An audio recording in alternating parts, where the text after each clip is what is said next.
അസ്സലാമു അലൈക്കും. ബിസ്മില്ല. അസ്സലാത്തു വസ്സലാമു അലാ അഷ്റഫിൽ മുർസലീൻ വാല ആലിഹി വസഹ്ബിഹി അജ്മഈൻ. അമ്മാബാദ്. ഇന്ന് നമ്മൾ നോക്കാൻ പോകുന്നത് ക്ലാസ് 5 ദുറൂസുൽ ഇസ്ലാം ഫസ്റ്റ് പാർട്ട്, അതിലെ 6ാമത്തെ പാഠത്തിന്റെ തദ്രീബാത്താണ്. ഈ ഷോർട്സിൽ നമ്മൾ തദ്രീബാത്തിലെ കുറച്ച് പ്രവർത്തനങ്ങളാണ് നോക്കുന്നത്. നിങ്ങൾക്ക് മുഴുവൻ പ്രവർത്തനങ്ങളും വീഡിയോയിൽ ലഭിക്കുന്നതാണ്. നിങ്ങൾക്ക് വീഡിയോ ഇഷ്ടപ്പെട്ടു കഴിഞ്ഞാൽ ചാനൽ ഒന്ന് സബ്സ്ക്രൈബ് ചെയ്യുക, ലൈക്ക് ചെയ്യുക. നിങ്ങളുടെ അഭിപ്രായങ്ങളും നിർദ്ദേശങ്ങളും കമന്റിൽ അറിയിക്കുക. നമുക്ക് നോക്കാം. നോക്കൂ, തദ്രീബാത്തിലെ 2ാമത്തെ പ്രവർത്തനം നുബയ്യിനു സിയാഖ്, സന്ദർഭം വ്യക്തമാക്കാനുള്ളതാണ്. നീ ധർമ്മിഷ്ഠനാണെന്ന് ജനങ്ങൾ പറയാനാണ് നീ ധനം ചെലവഴിച്ചത്. ഇത് ആര് ആരോട് എപ്പോൾ പറഞ്ഞു?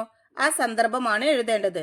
നോക്കൂ, നബി സല്ലല്ലാഹു അലൈഹി വസല്ലമ പറഞ്ഞു, അന്ത്യനാളിൽ 3 ആളുകളെ കൊണ്ടുവരും. അവരോട് അല്ലാഹു തആല ചോദിക്കും, നിങ്ങൾ ദുനിയാവിൽ വെച്ച് എന്ത് ചെയ്തു എന്ന്. അല്ലാഹു തആല ധനം നൽകിയ വ്യക്തിയാണ് 3ാമതായി വിചാരണ ചെയ്യപ്പെടുക.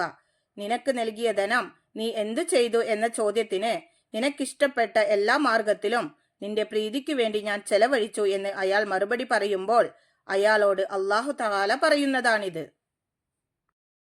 ഇനി നോക്കൂ, തദ്രീബാത്തിലെ 3ാമത്തെ പ്രവർത്തനം നുതർജിമു ഇലൽ അറബിയ.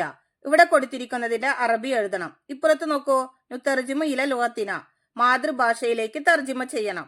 നോക്കൂ, കർമ്മം അതിന്റെ അറബി അമൽ, ഉദ്ദേശം അതിന്റെ അറബി നിയ്യത്ത്, രക്തസാക്ഷി അതിന്റെ അറബി ഷഹീദ്, ഷുജാ അതിന്റെ അർത്ഥം ധീരൻ, തഖറബ അതിന്റെ അർത്ഥം സാമീപ്യം, ത്വാ ആരാധന.